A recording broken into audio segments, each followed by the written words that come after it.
नवोदयात्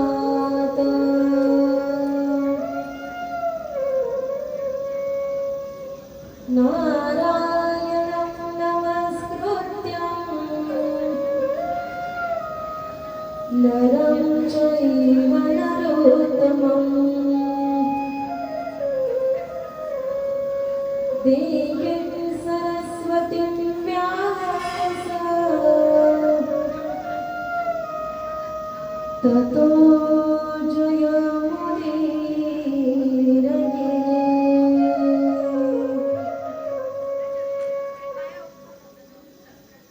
प्रस्तुत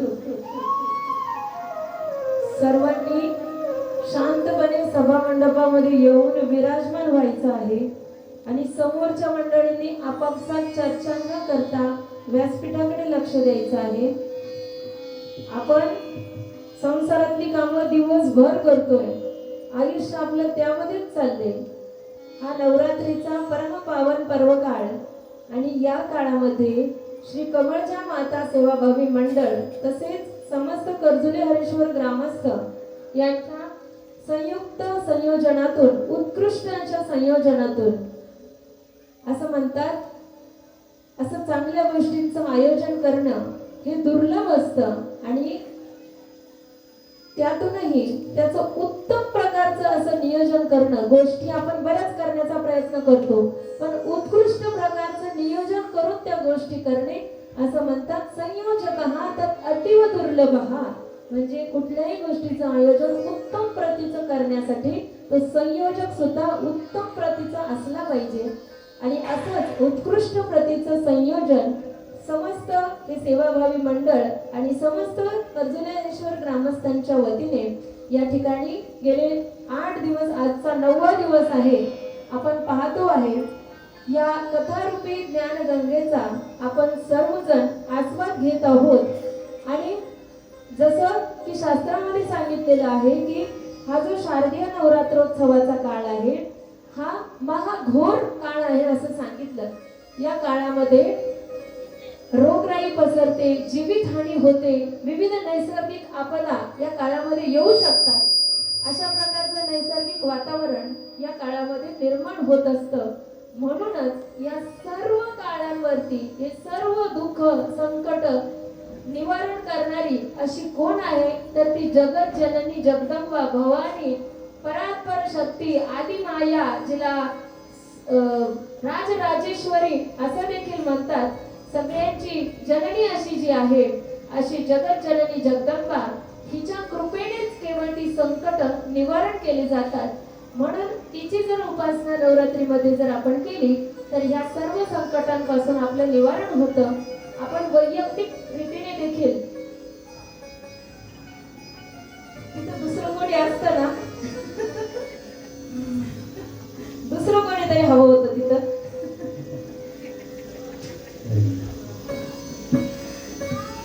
असं आहे, आपण वैयक्तिक तर ही उपासना करतोच, पण जेव्हा तुम्ही आम्ही खेळी वेळी एकत्र येऊन ही उपासना ही साधना पूर्णत्वाला नेण्याचा प्रयत्न करतो ना, तो आनंद काही आगळा वेगळाच असतो। आपण घरामध्ये भजन पूजन रोजच्या गोष्टी आपल्या चालूच आहे दैनंदिन जीवनामध्ये, आपण परमार्थिक व्यक्ती आहोत सर्वच जण।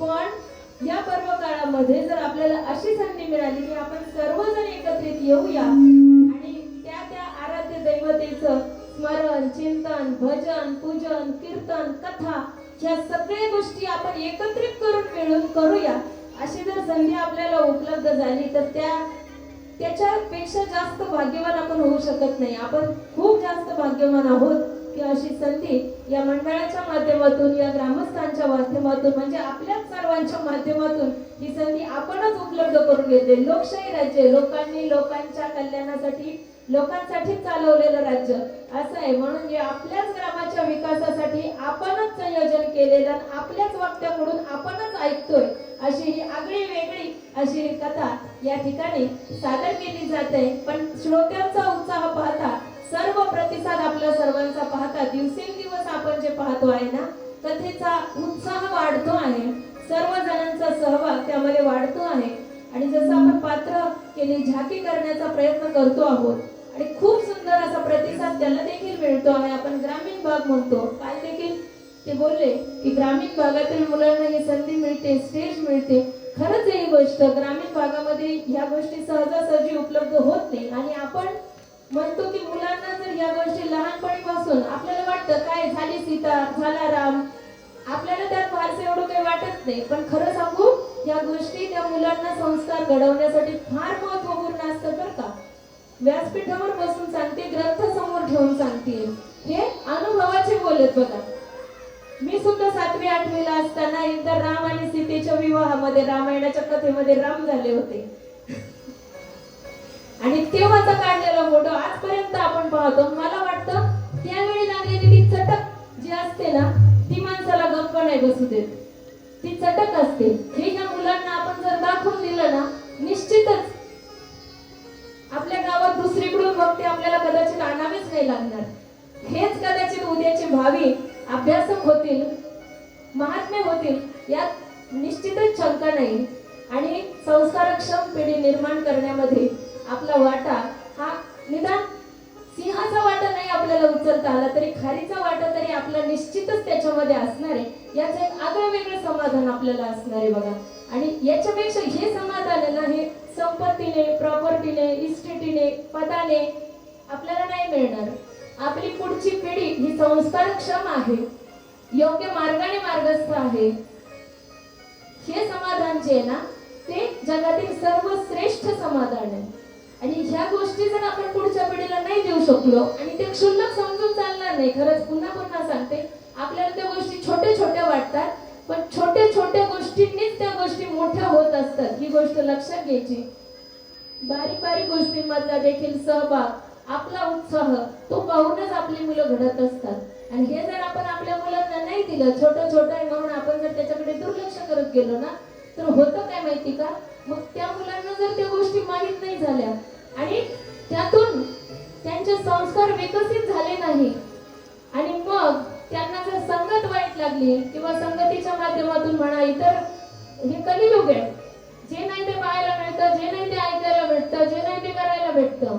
आणि मग अशा परिस्थितीत जर ते मुलं राहू लागले आणि ते जर बिघडले आणि कुसंस्कारामुळे त्यांच्या जीवनात जर अंधकार निर्माण झाला ना, तर मग तो अंधकार निर्माण करण्याची जबाबदारी, तो अंधकार कुणामुळे निर्माण झाला असा प्रश्न जेव्हा पडेल ना, तेव्हा आई वडिलांकडे बोट दाखवलं जाईल बघा. आपण जर त्या गोष्टी नाही केल्या ना, तर आपल्याकडे वृद्धापकाळामध्ये ते बोट आपल्याकडे जेव्हा येईल, ते सहन करण्याची क्षमता आपल्यामध्ये नसेल. बरोबर आहे ना, ते सहन करण्याची क्षमता आपल्यामध्ये नसते. म्हणून आपण आजच सावध झालं पाहिजे आणि ह्यासाठी स्वतःला कार्यक्षम बनवलं पाहिजे. या धार्मिक कार्यांमध्ये आपण तर सहभागी आहोतच, आपण जीवनभर तेच करत आलोय, पण आपली पुढील पिढी देखील तशीच घडली पाहिजे. यासाठी प्रत्येकाने वैयक्तिक स्तरावर आणि छोट्या छोट्या गोष्टींमधून सुद्धा प्रयत्नशील जर राहिलं ना, तर नक्कीच ती गोष्ट एक दिवशी मोठा वटवृक्ष बनेल आणि या गावाची परंपरा ही अशीच अबाधित राहील, अशीच टिकून राहील. आणि आध्यात्मिक क्षेत्रामध्ये जे आदर्श निर्माण करण्याचं काम कर्जुले हरेश्वर ग्रामाने पहिल्यापासून करत आलेलं आहे, ही परंपरा आहे आमची आपली, तर ही अशीच टिकून राहील असं मला वाटतं. बघा, थोडंसं वाढेल, थोडंसं. हॅलो हॅलो हॅलो हॅलो, हां हां, असं राहतं. हॅलो. तर कालच्या कथा भागामध्ये आपण संपूर्ण श्रीरामचरित्र, खरं तर दिव्य भागवतामध्ये संक्षिप्त सांगितले, आपण पण संक्षिप्त वेळेमध्ये फक्त, पण ते संपूर्ण चरित्र आपण या ठिकाणी देखाव्याच्या स्वरूपामध्ये पाहिलेले आहे. आणि ते प्रभू श्री रामचंद्रांचं जीवन जर आपल्याला जीवनामध्ये आचरता आलं तर निश्चितच आपलं जीवन देखील आदर्श बनेल समाजासाठी. याच्यामध्ये अजिबात शंका घेण्याचं काही कारणच नाही. असं म्हणून श्री रामचंद्रांच्या कथेने आपण कालच्या कथेची सांगता केली होती. त्यानंतर आजच्या कथा भागाला सुरुवात करत असताना या ठिकाणी जन्मेजय राजा मग व्यासांना प्रश्न विचारतोय की पुढील कथा सांगण्यासाठी आता जगदंबेची उपासना करायची, त्याच्यामध्ये नवरात्री व्रताचं महत्व आपण पाहिलं की नवरात्रीमध्ये आज अष्टमी, काल मी बोलून गेले अष्टमी, पण तृतीया ही तिथी दुपारलेली होती, त्यामुळे कालची सप्तमी होती, आजची अष्टमी तिथी. दिवस जरी 9 असेल तरी तिथी आजची अष्टमी आहे आणि अष्टमी तिथीला फार मोठं महात्म्य हे प्राप्त आहे. अष्टमी तिथीला कन्या भोजन घालावं असं देखील नवरात्री मधलं महात्म्य सांगितलेलं आहे. आमच्या वाघोलीमध्ये मला 2-3 जणींचे फोन येऊन गेले, मला 2 कन्या आहेत ना, पाठवा कन्या भोजनाला. अगं मी तिथे नाहीच आहे असं, म्हणजे तिकडे शहरामध्ये गावच्या बाजूला कामामध्ये लोक व्यस्त असतात, त्यामुळे ह्या गोष्टींकडे लक्ष जात नाही. पण शहरात जेव्हा अशा गोष्टी त्यांना भेटत नाहीत, त्यामुळे त्या गोष्टींच्या माध्यमातून ते पुण्यार्जन करण्याचा प्रयत्न करतात. पण ते केलं पाहिजे. कन्या भोजनाचं महत्व हे शास्त्रामध्ये देखील सांगितलेलं आहे. ते सांगत असताना काल रामचरित्राची घाई होती, सगळे पात्र येऊन उभे राहिले होते, त्यामुळे ते घाई तुम्ही जर ऐकलं नसेल तर ते आज पुन्हा एकदा संक्षिप्त मध्ये सांगते. कन्या जेवू घालत असताना 9 कन्या जेवू घालायच्या असतात. 9 कन्या जेवू घालताना त्यातून 2 वर्षापासूनच्या कन्येपासून सुरुवात करावी, 10 वर्षाच्या कन्येपर्यंत अशा 9 कन्या जेवू घालाव्यात. 1 वर्षाची कन्या त्या कन्या भोजनासाठी चालत नाही. 2 वर्षाची कन्या जी आहे तिला कुमारी या नावाने आपण जेवू घालावं. 3 वर्षाची कन्या जी आहे तिला त्रिमूर्ती या नावाने आपण जेवू घालावं. 4 वर्षाची जी कन्या आहे तिला कालिका या नावाने आपण जेवू घालावं. कल्याणी या नावाने आपण जेवू घालावं. 4 वर्षाची जी कन्या आहे तिला रोहिणी या नावाने, 5 वर्षाची जी कन्या आहे तिला रोहिणी या नावाने जेवू घालावं. 6 वर्षाची जी कन्या आहे तिला कालिका या नावाने जेवू घालावं. 7 वर्षाची जी कन्या आहे तिला शांभवी या नावाने जेवू घालावं. 7 वर्षाची 8 हे चुकतंय, किती वर्षाची ते चुकतंय, पण त्यानंतरची शांभवी, नंतर दुर्गा आणि सुभद्रा अशा या 9 कन्या त्या जेवू घालाव्यात. कारण 10 वर्षाच्या पुढची पण कन्या त्यासाठी चालत नाही, कुमारिकांमध्ये ती होत नाही, आणि 1 वर्षाच्या आतील सुद्धा कन्या त्यासाठी चालत नाही. मग हे कन्या भोजन कशा प्रकारचं घालावं, तर छान मिष्टान्न त्यांच्यासाठी तयार करावं. जरी आपल्याला शक्य नसेल तर साधं लेकरांना जेवायला काय लागतं, साधं वरण भात, एखादी पुरी भाजी असं जरी केलं, भजे कुरडई एवढं जरी असेल ना तरी त्या आनंदाने खातात. आणि त्यांना घरात येत असताना त्यांचं पाद्यपूजन करून त्यांना घरामध्ये घ्यावं. त्या आल्यानंतर त्यांचं औक्षण करून हळदी कुंकू लावून मग त्यांना ते मिष्टान्न खाऊ घालावं. त्याला कन्या भोजन असं म्हणतात.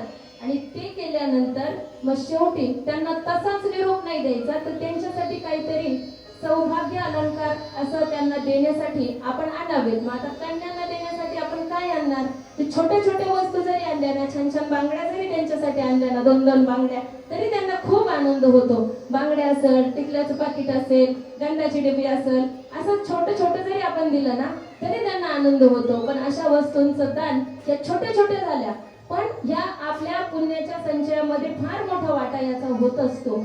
म्हणून अष्टमी तिथीला कन्या भोजनाचं फार महत्व सांगितलेलं आहे आणि हे करावं माणसाने. मग हे झाल्यानंतर मग जन्मेजय राजा हा व्यासांना प्रश्न विचारतोय की आता पुढची कथा तुम्ही मला सांगा, की भगवान श्रीकृष्ण जे आहेत त्यांना भगवान विष्णूंचा अवतार म्हणजे हरीचेच अवतार नर आणि नारायण ते कसे निर्माण झाले.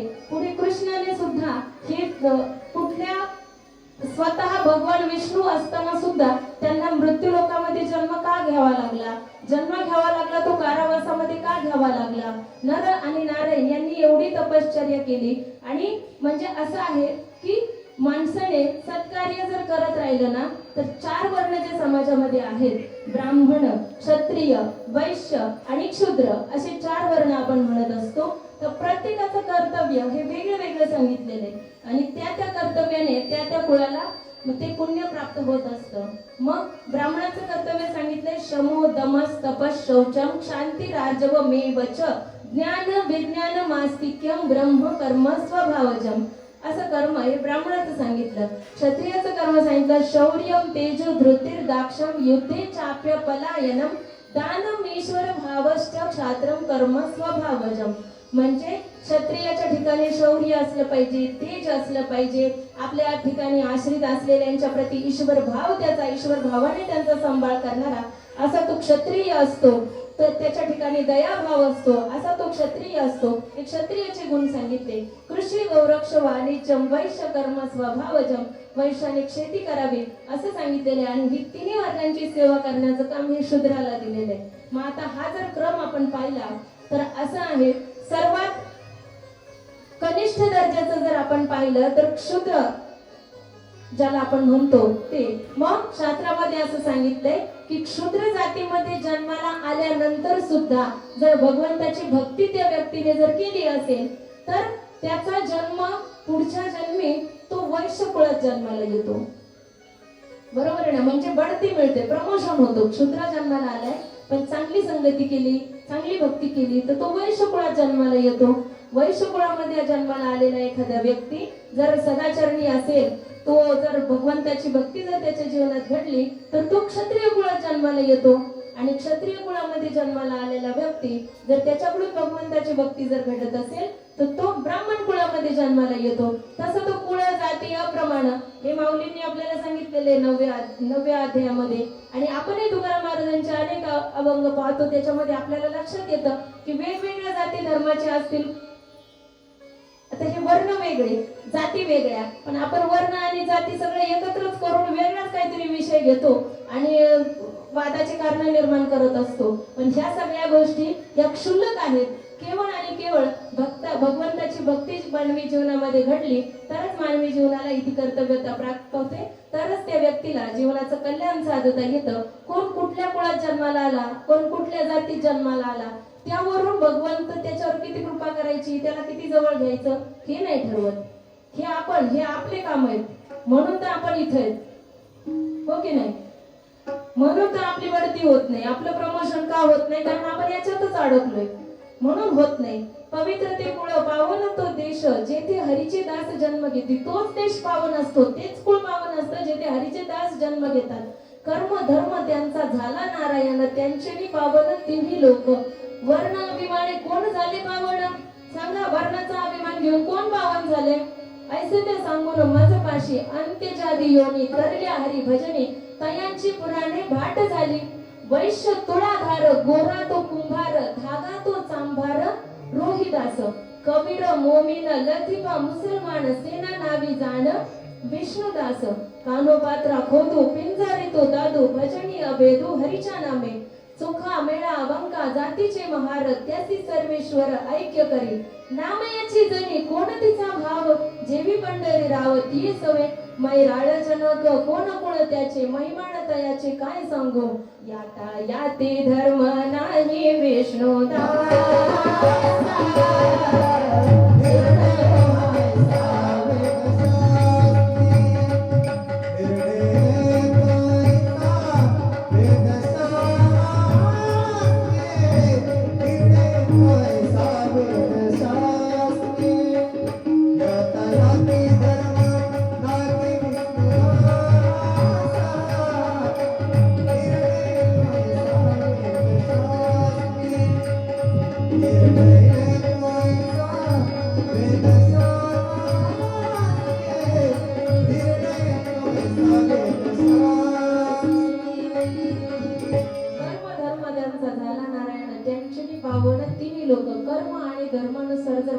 भक्तीचं आचरण आपण करू लागलो ना, आपल्या कर्मामध्ये भगवंताला स्थान जर आपण देऊ लागलो, म्हणजे नैष्कर्म्यता आपल्या कर्मामध्ये जर आपण साधू लागलो ना, तर मग त्यांच्यानी पावन तिन्ही लोक.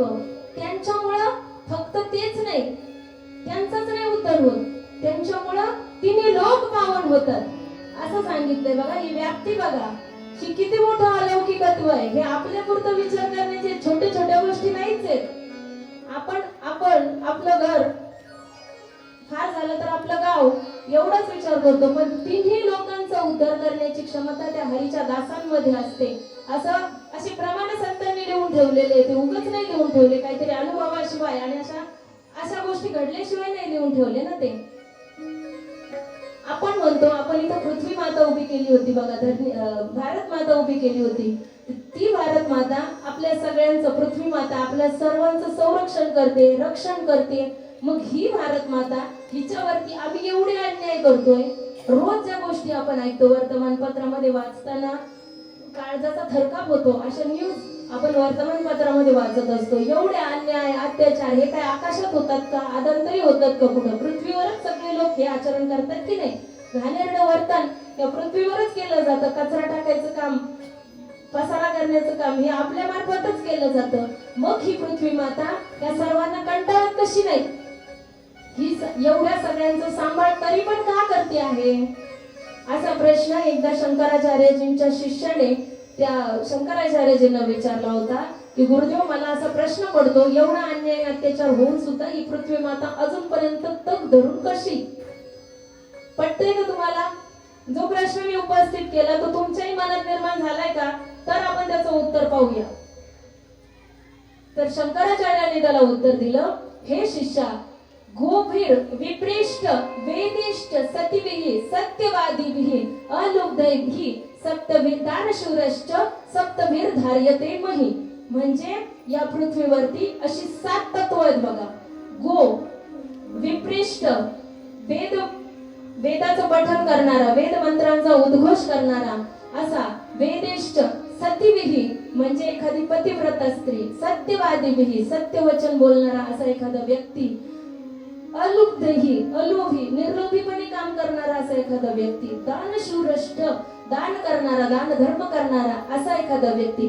असे 7 व्यक्ती सांगितले, असे 7 तत्व सांगितले. आणि हे 7 तत्व या पृथ्वीवरती आहेत ना, त्यांच्या पुण्याईने आपण या पृथ्वीवरती तरुण आहेत. लक्षात येते का तुमच्या? म्हणजे आपल्याला असं वाटतं आपण कसेही वागतो, कसेही बोलतो, कसेही काय करतो तरी आपलं कोणीच काही बिघडत नाही. ऋणम कृत्वा घृतम पिबेत चार्वाकांनी सांगितलं. ते तिकडे गेल्यानंतर काय ते बघता येईल. ऋण करा तूप प्या, काही काळजी करू नका, काय असेल ते बघता येईल परलोकी गेलाय. म्हणजे कसेही वागा, थोडक्यात त्याचा अर्थ असा आहे. पण आपण जर कसेही वागू लागलो, आपल्याला वाटतं आम्ही कसेही वागतो, आमचं कुठं काय बिघडलंय, दिवसेंदिवस आमची प्रगतीच होत चालली, माडीवर माडी अजून मजले आमचे वाढतातच आहेत, आमच्या जमिनी वाढतातच आहेत, आमचं सगळं संपत्तीमध्ये वाढच होते, असं आपल्याला वाटतं की नाही? वाटतं ना? झोपले नाही ना तुम्ही? वाटतंय ना? असं का बरं होत असेल? आपण एवढे वाईट वागतो, वाईटाला वाईट फळ मिळतं, असं जर आहे मग आपल्याला ते का मिळत नाहीये? कारण ही पृथ्वी माता केवळ त्या 7 तत्वांचं संरक्षण करण्यासाठी स्वतः तग धरून राहते. या पृथ्वीवरती एक तरी अशी गाय आहे, गावरान गाय, जर्सी नाही सांगत, गावरान गाय म्हणजे ही आपली संस्कृती बघा. जर्सी अनेक पाहायला मिळते, त्या परदेशात सुद्धा मिळतील पाहायला, पण गावरान गाय ही आपली भारतीय संस्कृती आहे. प्रत्येक गोठ्यात एक तरी गावरान गाय असली पाहिजे. बघा आपण जेव्हा परदेशात जाऊ ना तेव्हा आपल्या वेशभूषेवरून आपण ओळखले जातो. बघा आता विषय आता तो लांबतच जातोय असं होतंय. पण आता गावात आपण जर तालुक्याला गेलो तर आपण कोणत्या गावाचे असं सांगतो, आपण जिल्ह्याच्या ठिकाणी गेलो तर कोणत्या तालुक्याचे अशी आपली ओळख असते. अजून आपण राज्याच्या ठिकाणी गेलो तर आपण कोणत्या जिल्ह्याची अशी आपली ओळख असते. असे देशात जर गेलो तर आपले राज्य कोणतं आहे, वेगळ्या देशात जर आपण गेलो तर आपण कोणत्या देशातले आहोत ही आपली ओळख असते. तसं आपण जर हा भारत देश सोडून दुसऱ्या परदेशात गेलो तर आपली ओळख आपण कशी सांगणार? भारतीय आहोत. पण जे खरंच परदेशात जातात त्यांचा लुक जर आपण पाहिला तर त्यांच्याकडे पाहून ते भारतीय आहेत असं वाटतं का? आपली भारताची संस्कृती काय सांगा मला? नऊवारी साडी नेसणे, डोक्यावर पदर घेणे, ही आपल्या भारताची संस्कृती की नाही? हे समोर बसलेल्या आजी सासूबाई माझ्या ह्या जशा नऊवारी साडी नेसून डोक्यावर पदर घेऊन दररोज राहतात, जसे लग्न झाले तसे या नऊवारीतच आहेत. ही आपली संस्कृती आहे ना. मग त्या ज्या परदेशात जातात मुली त्या तसा वेश धारण करून जातात का? नाही. इथं ते सांगू पण शकत नाही अशा प्रकारचे त्यांचे कपडे असतात, हो की नाही? आणि मग कसं यांना ह्या भारतीय कशावरून कळणार? कसं ओळखायचं त्या लोकांनी हे भारतीय आहेत म्हणून? बरोबर आहे ना? अशी काहीतरी चिन्ह आपल्याकडे असलं पाहिजे. तसं चिन्ह आपण धारण केलेलं असं. अशा 2-3 गोष्टी म्हणजे आमची गावरान गाय, त्यांना आपल्या गोठ्यात जर आणून दाखवलं आमच्या गोठ्यात गावरान गाय तर हे भारतीय आहेत म्हणून ते ओळखून जातील, हे संस्कृती जपणारे आहेत म्हणून ते ओळखून जातील. किंवा आमचं दैवत दाखवा हे पांडुरंग हे आमचं दैवत आहे. सुंदर ते ध्यान उभे विटेवरी करकटेवरी ठेवून या. हे विठोबा हा जगाचा बाप, याची आम्ही भक्त आहोत, याची आम्ही उपासना करतो, याची आम्ही पायवारीला जातो. ही आषाढी कार्तिकीची पायवारीची परंपरा ही आपली संस्कृती आहे. ही आपल्याला दाखवता आलं पाहिजे. ती संस्कृती जोपासण्यासाठी तिची आवड लागून ते लोक इकडे येतात आणि ते आपण आनंदाने त्या रील्स पाहतो, व्हिडिओ. ते लोक कसे येतात, कसे आपल्यामध्ये मिक्स होतात आणि काय काय बोलतात आणि त्यांना किती आनंद झाला सांगतात. बरोबर आहे की नाही? पण का मग ते इकडे येऊन घेतात, मग आपल्याला का ते गोड लागत नाही? आम्ही असं काय पाप केलंय आम्हाला ते गोड लागत नाहीये? याचा विचार करण्यासारखी गोष्ट आहे. पण अशी एक तरी गावठी गाय आमच्या गोठ्यामध्ये अजूनही शिल्लक आहे. म्हणून ही पृथ्वी माता त्या गोमातेच्या पुण्याने आम्हाला तग धरून ठेवलंय तिने. आम्ही तिच्या पुण्याने आज जगतोय. विप्रेष्ठ एक तरी ब्राह्मण, जो मी मगाशी जी लक्षणं सांगितली, शमहा, तपहा, दमहा, त्रिकाल संध्या हे करणारा, आचरण करणारा एक तरी ब्राह्मण या पृथ्वीवरती जिवंत आहे. म्हणून त्याच्या पुण्याने आपण आज जिवंत आहे असं आपल्याला म्हणता येईल. जे वेदांचा मंत्रांचा उद्घोष, भगवद्गीता पारायण, भगवद्गीतेचे श्लोक कुठेतरी उच्चारले जात आहेत, त्याचा पाठ केला जातो. ज्ञानेश्वरी पारायण, गाथा पारायण, देवी भागवत कथेचं आयोजन असं कुठेतरी केलं जात आहे. त्या वेदमंत्राचा उद्घोष कुठेतरी होतोय. म्हणून ही पृथ्वी माता तग धरून आहे. कुठेतरी एक पतिव्रता स्त्री आहे. किती स्त्रियांनी पूर्ण आपल्या मर्यादा जरी सोडल्या असतील, अशा अनेको स्त्रिया, लाखो करोडो स्त्रिया जरी आपल्याला दिसत असतील ना, तरी गावागावामध्ये गेल्यानंतर डोक्यावर पदर घेणाऱ्या, नऊवारी नेसणाऱ्या, मर्यादेतच राहणाऱ्या अशा स्त्रिया आपल्याला बघायला मिळतात. हे आपल्या भारतीय संस्कृतीचं वैभव आहे. आपल्या गावचं हे वैभव आहे. आणि अशा स्त्रिया, अशी एक तरी स्त्री, प्रतिव्रता, एकनिष्ठ अशी एक तरी स्त्री आहे. म्हणून हिच्या पुण्याने ही पृथ्वी माता तग धरून आहे. दानशूर व्यक्ती आहे म्हणून याच्या पुण्याने पृथ्वी माता तग धरून आहे. अलुब्ध ही निर्लोभीपणे काम करणारे व्यक्ती, इतर क्षेत्रामध्ये सोडून द्या, प्रत्येक क्षेत्रामध्ये लोभ, फक्त लोभ, आसक्ती, त्याचं या देवी भागवत ग्रंथामध्ये आता तेच विवेचन आपल्याला आज पाहिजे. खरं तर विषय आपला दुसऱ्या विषयावर इकडे गेला, पण त्याच विवेचन आपल्याला पुढे पाहिजे. आसक्ती, लोभीपणा किंवा कर्म हे कसं व्यक्तीच्या जीवनामध्ये दुःख प्राप्त करून देण्यासाठी कारणीभूत होतं, त्याचंच विवेचन आपल्याला पाहिजे. आपण पाहतोय की कशामुळे त्या नरनारायणांना अवतार घ्यावा लागला. नरनारायण होते, ब्राह्मण होते, पण ते पुढे श्रीकृष्ण आणि अर्जुन या रूपामध्ये का जन्माला आले, मृत्यू लोकांमध्ये का जन्माला आले, याचं विवेचन आपण पाहतोय. त्यांची अशी गती का झाली, ती कर्मामुळे झाली, हे आपल्याला पाहायचंय. तेच विवेचन आपण जोडून हे विश्लेषण आपण पाहतोय. या 7 तत्वांच्या पुण्याईमुळे आज ही पृथ्वी माता आपल्याला धरून आहे. आणि म्हणून आपण सुद्धा तसंच आचरण केलं पाहिजे. आणि जर तसं आचरण जर एखाद्या वैश्याने केलं ना, तर तो निश्चितच त्याला सद्गती मिळते. तो क्षत्रिय कुळामध्ये जन्माला येतो. एखाद्या क्षत्रिय व्यक्तीने भगवंताची उपासना केली तर तो ब्राह्मण कुळामध्ये जन्माला येतो. मग सांगा मला, जन्मेजय राजा विचारू लागला, हे ब्राह्मण होते ना, नर आणि नारायण हे धर्माचे पुत्र होते. दक्षाच्या कन्यांचा विवाह धर्माबरोबर झाला आणि त्याचे पुत्र नर नारायण, धर्मपुत्र असे नर आणि नारायण. तर मग हे ब्राह्मण कुळामध्ये जन्माला आलेले, पण ही पुढे ही क्षत्रिय कुळामध्ये कसे जन्माला गेले, यांची ही गती अशी उतरत्या क्रमाने कशी काय झाली, हे तुम्ही आम्हाला सांगा. प्लस त्यांनी कुठलंही दुष्ट काम केलेलं आढळत नाही. त्यांनी तर तपश्चर्याच केली. नरनारायणांनी जीवनभर तपश्चर्येमध्ये स्वतःला वाहून घेतलं. मग त्यांना ते क्षत्रिय कुळामध्ये कसे जन्माला आले हे आम्हाला सांगा. मग हे सांगत असताना मग व्यासांनी त्यांना नरनारायणांची कथा सांगायला सुरुवात केली. बद्रिकाश्रमामध्ये नर आणि नारायण यांनी घोर तपश्चर्या आरंभिली होती. तपश्चर्या करत असताना हजारो वर्ष लोटले आणि मग ज्याच्या कोणी तपश्चर्या केल्या ना, दैत्य येतील. प्रत्येक दैत्याने ब्रह्माची किंवा शिवाची आराधना केलेली आणि काहीतरी वरदान मिळवून घेतलेले. पण प्रत्येक ठिकाणी आपण पाहतो, गमतीशीर वाटतं बरं का मला हा विषय, प्रत्येक दैत्य तपश्चर्याला बसला की इंद्राचं तिकडं इंडिकेटर लागतात की आपलं सिंहासन हा मिळवण्यासाठी तर तपश्चर्या करत नाहीये ना, असं त्याला वाटतं. मग जे कोणी तपश्चर्याला बसल की याला लगेच आता काहीतरी केलं पाहिजे, आपलं संरक्षण आपण केलं पाहिजे, अशी त्याची अवस्था, त्याचं लगेच बिघडून जायचं सगळं. असं मग नरनारायण जेव्हा तपश्चर्याला बसले, हजारो वर्ष त्यांनी ती तपश्चर्या केलेली, घोर तपश्चर्या, हजारो वर्ष तपश्चर्या त्यांनी जेव्हा केली, त्यावेळी इंद्राला मग भय वाटायला लागलं की आता माझ्या सिंहासनाला धोका आहे. मग काय केलं त्यांनी, काय त्यात काही प्राणी सोडले, काही वेगवेगळ्या नैसर्गिक आपदा म्हणा, या अशा पद्धतीने त्यांची तपश्चर्या भंग करण्याचा प्रयत्न केला. मग तरी सुद्धा नर आणि नारायण हे आपल्या तपश्चर्येपासून यत्किंचितही ढळले नाही, त्यांच्यावरती काहीच त्याचा परिणाम झाला नाही. इंद्र शेवटी भरपूर उपाय करून करून करून करून थकला आणि मग त्यांनी काय केलं, त्या वरुण राजाला, कामदेवाला त्या ठिकाणी आमंत्रित केलं आणि मग त्या ठिकाणी त्या कामदेवाने देखील सांगितलं की आता तुम्ही जा आणि त्यांची तपश्चर्या म्हणजे अप्सरा वगैरे पाठवणे आणि त्यांना भुरळ पाडणे आणि त्यांची तपश्चर्या भंग करणे, या गोष्टी सगळ्या आपल्याला माहितीत की नाही, या कॉमन गोष्टी आहेत, या सगळ्याच इंद्राने केल्यात नेहमीच.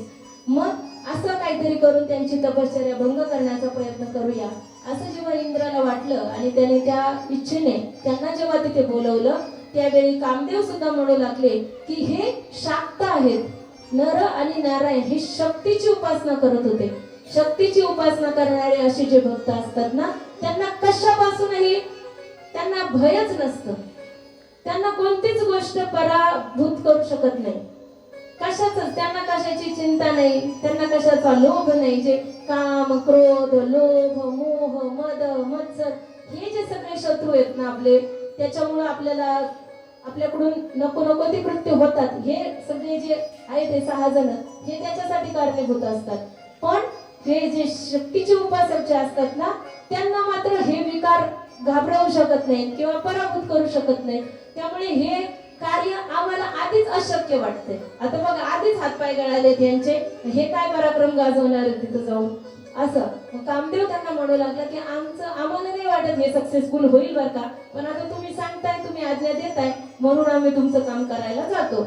असं म्हणून मग ते गेल्यानंतर त्यांचं देखील त्या नर आणि नारायणांनी जुमानलं नाही. त्यांना सुद्धा त्यांनी जे काही केलं ते सुद्धा त्यांनी फेटाळून लावलं नरनारायणांवरती, त्याचा सुद्धा परिणाम काही झाला नाही. मग इंद्राने काही अप्सरा त्या ठिकाणी पाठवल्या, तिलोत्तमा, रंभा, अशा अनेक अप्सरा त्या ठिकाणी, 1000 अप्सरा त्या ठिकाणी पाठवल्या आणि तुम्ही जाऊन मग तो सुंदर वसंत ऋतू त्या ठिकाणी निर्माण करा आणि मग त्यांना बोलवण्याचा प्रयत्न करा, नृत्य करा. अप्सरांना म्युझिक देतात बघते. सुंदर नृत्य करा आणि त्यांना त्या तपश्चर्येपासून बाजूला करण्याचा तुम्ही प्रयत्न करा.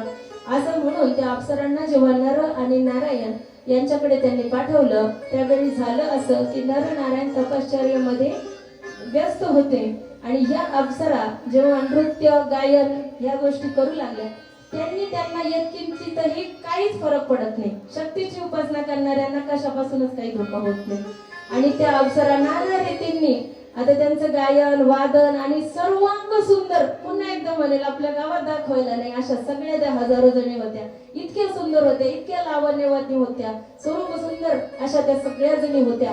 सगळ्या जणी समोर नृत्य करतायत, पण नर आणि नारायण यांची तपश्चर्या ते डोळे उघडून सुद्धा पाहत नाहीत. आणि मग एक क्षणी जेव्हा त्यांनी पाहिलं, डोळे उघडले आणि त्यांना दिसलं की ह्या समोर एवढ्या सगळ्या अप्सरा त्या ठिकाणी उभ्या आहेत आणि नृत्य करत आहेत. जेव्हा त्यांनी पाहिलं त्यावेळी मग त्यांचा प्रस्ताव काय आहे म्हणून त्यांनी विचारलं, तेव्हा आम्ही कामेच्छेने या ठिकाणी आलेलो आहोत आणि आमचा तुम्ही स्वीकार करा, असं त्या अप्सरांनी नर आणि नारायणांसमोर, आणि नर तर सोडून द्या समजा, पण नारायणावर त्या पूर्णपणे भाळल्या होत्या. नारायण खूप स्वरूप सुंदर असे होते, भगवान विष्णूंचाच अंश ते होते, त्यामुळं त्यांच्यावरती ते भाळल्या आणि तुम्ही आमचा स्वीकार करा. एक तर कारण होतं त्याच कामासाठी आलेले होते की तपश्चर्येपासून विमुख करणे. पण तपश्चर्या तर होईल समजा, तपश्चर्यातून यांना बाजूला काढू, पण आपलं पण कल्याण साधून घ्यावं, आपल्या इच्छा पूर्ण करून घ्याव्यात, म्हणून त्या नर आणि नारायणांना त्या प्रार्थना करू लागल्या. अशा पद्धतीने ते वातावरण निर्माण झालेलं असताना वसंत ऋतू सुंदर म्हणजे काम भावना अजून वाढवणारे अशा प्रकारचं सगळं वातावरण त्या अवतीभोवती निर्माण झालं, असं आपण म्हणूया. फुलं असतील, सुंदर मंद मंद वारा वाहतोय, सुंदर कोकिळा तिथं गुंजारो करताय, पक्ष्यांचा किलबिलाट, सुंदर सुंदर असं रम्य वातावरण आणि इतक्या सुंदर स्त्रिया त्यांच्या समोर उभ्या होत्या. असं सुंदर वातावरण जेव्हा तिथे निर्माण झालं ना, तेव्हा नर आणि नारायणांनी मग विचार केला की आता काय केलं पाहिजे. म्हणजे भीती तर नव्हतीच त्यांना, त्या जे म्हणत होते ते त्यांना मान्य तर करायचंच नव्हतं. समजा तपश्चर्येपासून ते दुसऱ्या बाजूला जाणारच नव्हते, पण याला उत्तर दिलं पाहिजे. आता फार झालं याचं, काय काय काय काय उद्योग यांनी केले नाही, याला आता काहीतरी काहीतरी केलं पाहिजे, याचं चालूच राहील नाही तर असं आहे की नाही. म्हणून त्याला उत्तर देण्यासाठी मग भगवान नारायणाने काय केलं, तुम्हाला असं वाटतंय ना, त्यांचा गर्व हरण्यासाठी मग त्या नारायणाने आपल्या नारायणाच्या मांडीतून एका सुंदर स्त्रीचं निर्माण केलं आणि त्या ज्या हजारो स्त्रिया होत्या ना, त्यांच्यापैकी त्यांच्यात एक सुद्धा अशी सापडणार, त्यांच्यापेक्षाही खूप पटींनी सुंदर. कशी असेल इतकी सुंदर अप्सरा ती निर्माण केली. आणि मग तेच नाक, तेच डोळे, तेच हात, तेच पाय सगळं असतं. मग काय भगवंताची लीला आहे बघा ना. एखाद्याला किती सुंदर करतो भगवंत की नाही. प्रश्न पडतो की नाही, तो कसा चित्रकार आहे, कसे घडवतो हे सगळे चित्र आणि एक एकासारखं नाही. काय झालंय, कशा या मातीचा वेडा कुंभार येतो ना असा, विठ्ठला तू वेडा कुंभार असं म्हटलेलं आहे. म्हणजे कसं इतकी बारीक बारीक रचना, तो कसं एकाच्या अंगठ्यावरचे हे जे रेषा आहेत काहीच एकमेकांशी जुळत नाही. एवढी करोडोंची लोकसंख्या जरी असलेला एक एकाशी मिळत नाही. कसा असेल तो, किती हुशार असेल, किती त्याच्यामध्ये ते सामर्थ्य, किती स्किल म्हणूया आपण, किती मस्त असेल त्या गोष्टी. अशी ती सुंदर स्त्री त्या उरू भागातून त्याने निर्माण केली, म्हणून तिला नाव ठेवलं उर्वशी. बर का, ती उर्वशी ही नारायणाने आपल्या उरू भागातून मांडीपासून निर्माण केली. आणि मग त्या दोघींमध्ये ती त्या आल्यानंतर मग ते प्रश्न उत्तर त्यांचे, कोण श्रेष्ठ कोण कनिष्ठ अशी स्पर्धा त्यांच्यामध्ये लागली. भरपूर गायन वादन नृत्य सगळ्याच तिथं भरपूर झालं.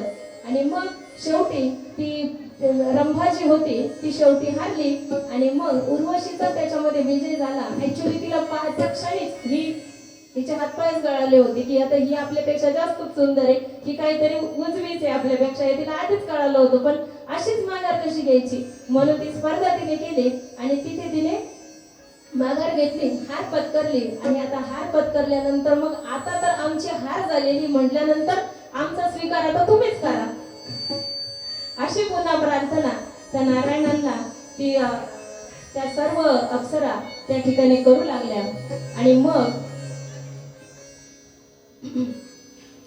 ती प्रार्थना केल्यानंतर मग आता ह्या जन्मात तर आम्ही तुम्हाला तुमचा स्वीकार करू शकत नाही, कारण हा जन्म आम्ही फक्त तपश्चर्या करता धारण केलेला आहे. म्हणून मग आता त्यांचा स्वीकार करण्यासाठी म्हणून पुढचा जन्म धारण करावा लागला, अशी ती कथा त्या ठिकाणी आहे. नर आणि नारायण यांना हे सगळे कष्ट कशासाठी झाले, किंवा त्यांच्यामध्ये अहंकार जागृत झाला, त्यामुळे काय काय गोष्टी यांच्या जीवनामध्ये घडल्या, त्याला फक्त अहंकार कारणीभूत होता, यासाठीची कथा पुढची येते. त्याच्यामध्ये जे भक्त प्रल्हाद जे होते ना आपले, त्यांचा हिरण्यकश्यपूचा अंत झाल्यानंतर एका तीर्थक्षेत्रावरती त्यांचं सर्व ते क्रियाकर्म केल्यानंतर मग भक्त प्रल्हाद हे हिरण्यकश्यपू नंतर भक्त प्रल्हादाला नृसिंहानेच त्या गादीवरती बसवलं होतं. तिथला राजा, दैत्यांचा राजा म्हणून प्रल्हादाला त्या ठिकाणी घोषित केलं होतं. आणि मग तो असा प्रल्हाद त्या पित्याचं सगळं ते क्रियाकर्म केल्यानंतर जेव्हा त्या ठिकाणाहून जात होता, तेव्हा त्याला एका झाडाखाली असं दिसलं की त्या ठिकाणी मोठा असा बाणांच्या बाण जे असतात ना, भात्यामधले जे बाण असतात त्याचा एक मोठा ढीग दिसला त्याला. आणि तो ढीग त्याला गिधाडाची बाण ते पंख जे म्हणतात ना ते लावलेले होते, असे ते बाणांचा ढीग त्याला दिसला. मग आता बाणांचा ढीग हा कोणाकडे असेल, शस्त्र कुणाकडे असेल? ब्राह्मणांच्या घरी आपल्याला शस्त्र सापडतील का? नाही सापडणार. त्यांच्या घरी ग्रंथ सापडेल जो नाही तो. पण शस्त्र जर आपल्याला पाहिजे असतील तर आपल्याला क्षत्रियाच्याच घरी जावं लागेल का नाही? क्षत्रियाकडेच शस्त्र असतील. मग त्याला मनामध्ये प्रश्न पडला की हे सर्व शस्त्र हे हे कसे काय इथं, म्हणजे हे कुणी इथं आणलेत किंवा हे कुणाचे आहेत, असा प्रश्न पडल्यानंतर तो जेव्हा पुढे पुढे जाऊ लागला तेव्हा त्याने पाहिलं की हे नर आणि नारायण तिथं तपश्चर्या करत होते. आणि त्या बाणांच्या ढिगाविषयी मग त्यांना विचारू लागले की हे तर ढोंगीच दिसत आहेत, सगळे ढोंग करतायत की काय, ब्राह्मण असल्याचं सोंग आणतायत, तपश्चर्या करतायत आणि पाहिलं तर शस्त्र बाळगून आहेत असं त्याला वाटलं. आणि मग दोघांमध्ये भरपूर वादावादी झाली आणि मग त्यांच्यामध्ये तुंबळ युद्ध झालं. नराने पहिल्यांदा युद्धासाठी त्यांना पुकारलं, प्रल्हाद आणि नर यांच्यामध्ये तुंबळ युद्ध झालं. त्यानंतर नारायणाने सुद्धा युद्धामध्ये सहभाग घेतला. त्या युद्धाचं बरंच 2 अध्यायांमध्ये त्या युद्धाचं वर्णन आहे. बरंच 5 बाण मारले, 10 बाण मारले, कोणतं शस्त्र मारलं, असं सगळं बारीक बारीक चिंतन त्याच्यामध्ये दिलेलं आहे. आणि पण माघार मात्र कोणीच घेत नव्हतं, दोघेही सारखेच होते. युद्धामध्ये कोण कमी आणि कोण जास्त, आता याच्यामध्ये कोण विजय होईल आणि कोणाचा पराजय होईल याचा अंदाज कोणालाच लावता येत नव्हता. की युद्ध पाहण्यासाठी आकाश मंडळामध्ये सगळे देवी देवता जमा झाले होते आणि सर्वजण ते युद्ध ते पाहत होते, पण अंदाज काहीच लागत नव्हता. जेव्हा केव्हा एखादा वरचढ वाटेल तेव्हा पुष्पांचा वर्षाव ते देव वरतून करत होते. जेव्हा नारायण त्या युद्धामध्ये प्रवेश त्यांनी केला त्यावेळी सुद्धा नारायणाने तीव्र बाणांनी प्रल्हादावर वार केलेले आहेत. प्रल्हादाने सुद्धा त्यांचे वार फेटाळून लावले, कारण प्रल्हाद मुळातच विष्णू भक्त होता, त्याच्यामध्ये देखील तेवढं सामर्थ्य होतं. त्यामुळे एकमेकांवरती वार करतायत. प्रल्हाद भगवान नारायणाच्या काही वारांनी प्रल्हाद जखमी सुद्धा झालेला आहे, पण पराजय स्वीकार कोणीच करत नाही. असं दिव्य युद्ध असं म्हणतात की 1000 वर्षापर्यंत हे युद्ध चाललं बरं का. आता ही कालगणना कशी ना, हे अभ्यासाचा विषय आहे फार, हे वेगळं आहे, म्हणजे बुद्धीच्या पलीकडचे फार अभ्यासाची गोष्ट आहे बघा. 1000 वर्षापर्यंत युद्ध चाललं आणि मग ते युद्ध सगळे देवी देवता आकाश मंडलातून पाहत होते. आणि आता हे थांबवायचं कसं, माघार कोणीच घेत नाहीये, कोणीच कमी जास्त नाहीये आणि कुणाचीच हार होणार नाहीये. सगळेच विष्णूचे भक्त, विष्णूचे अंश यांच्यामध्येच ते सगळं युद्ध चालू आहे. असं जेव्हा पाहिलं तेव्हा भगवान विष्णू त्या ठिकाणी ते शंख चक्र गदा धर असं ते स्वरूप धारण करून त्या ठिकाणी प्रकट झाले आणि त्यांनी मग दोघांनाही तो परिचय करून दिला आणि ते युद्ध त्या ठिकाणी त्यांनी थांबवलेलं आहे. भजन घे. श्री कृष्ण गोविंद हरे मुरारी,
सुद्धा त्यांच्यामध्ये युद्धाचा प्रसंग का बरं निर्माण झाला? हा प्रश्न जन्मेजय यांनी व्यासांना जेव्हा विचारला त्यावेळी ह्या सर्वांसाठी फक्त आणि फक्त अहंकार कारणीभूत आहे असं त्या ठिकाणी व्यासांनी सांगितलंय. असं नर आणि नारायणांमधलंच ते संवाद आहे की नरानेच नारायणाला विचारलं की अशा प्रकारचं वर्तन आपल्याकडून का बरं होत आहे असं जेव्हा विचारलं त्यावेळी त्या ठिकाणी केवळ या देहाचा अहंकार व्यक्ती धारण करतो आणि त्यामुळे व्यक्तीकडून असे उलटसुलट कामं होत राहतात आणि ती जे कर्तव्य करत असताना ज्यावेळी त्या त्रिगुणांमधून ह्या गोष्टी निर्माण होतात, सात्विक, राजस आणि तामस अशा प्रकारचे कर्म त्या व्यक्तीकडून झाल्याने मग तशा प्रकारचं कर्म त्या व्यक्तीचं निर्माण होतं आणि त्याचे भोग भोगायला त्या व्यक्तीला येत असतात आणि भोग भोगल्याशिवाय संपत नाही. जेव्हा आपण जे पण कर्म आपण करत असतो आपल्याला माहिती आहे की आपण म्हणजे कोणतंही कर्म हे व्यक्तीला फळ दिल्याशिवाय नष्ट नाही होत. हा सिद्धांत लक्षात घ्या. जे काही कर्म आपण करत असतो ना तेच भोगण्यासाठी आपल्याला पुन्हा पुन्हा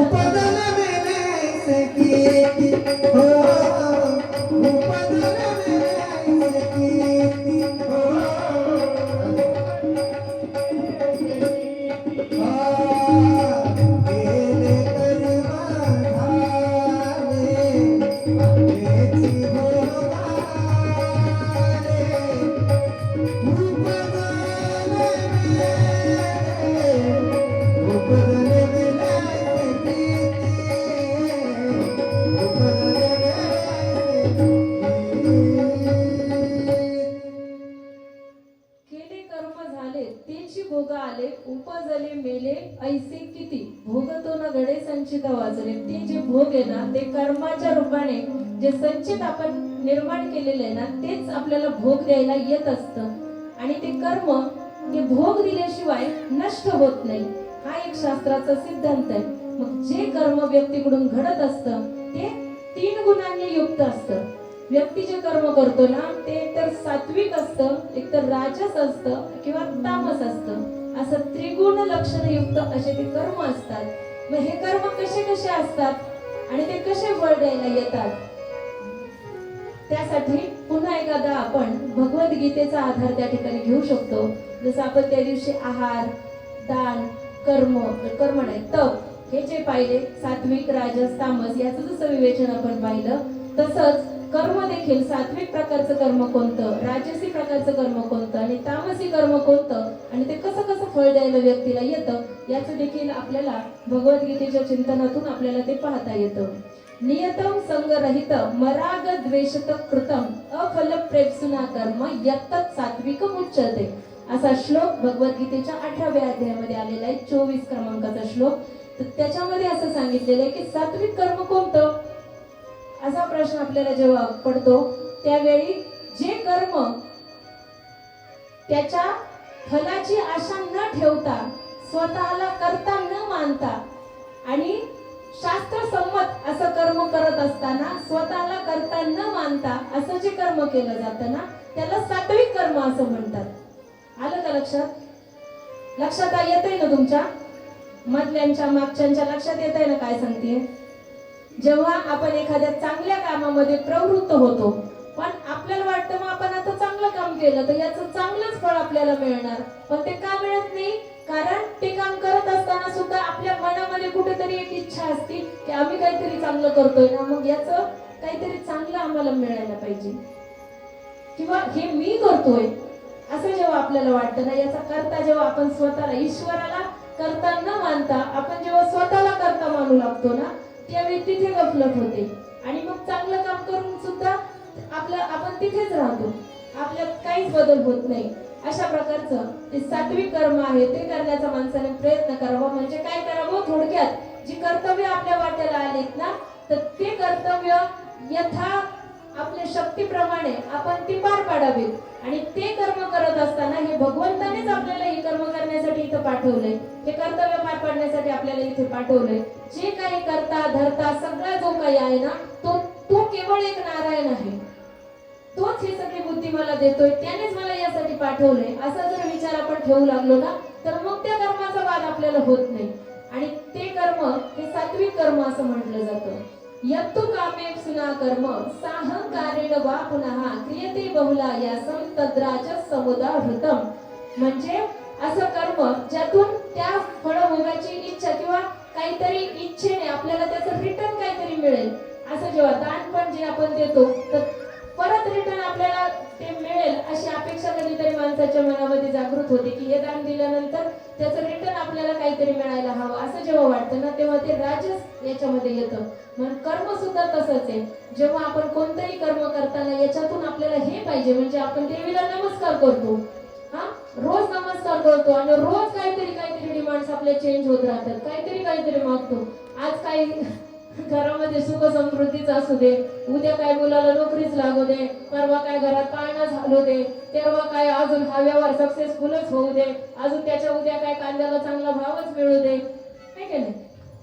काही त्याला लिमिटच नाही. म्हणजे फक्त 9 दिवसच नाही, हे वर्ष चालत आलंय आणि रोज एक मागायचं म्हणलं तरी आमच्याकडे यादी तयार आहे. बरोबर आहे की नाही? एवढं सगळं आम्ही मागून घेतो आणि कशाच्या बदल्यात? आम्ही तुला नमस्कार करतोय ना, दे मग आम्हाला हे. बरोबर आहे की नाही? नमस्कार केल्याच्या बदल्यात, नमस्कार हे चांगलं कर्म आपण करतोय, पण त्याच्या बदल्यात आम्ही काहीतरी मागून घेतोय. त्यामुळे नमस्कार केल्याचं पुण्य आमचं 0 होऊन जातं, हे आम्हाला कळतच नाही. त्यामुळे तर आपल्याला विमान येत नाही ना.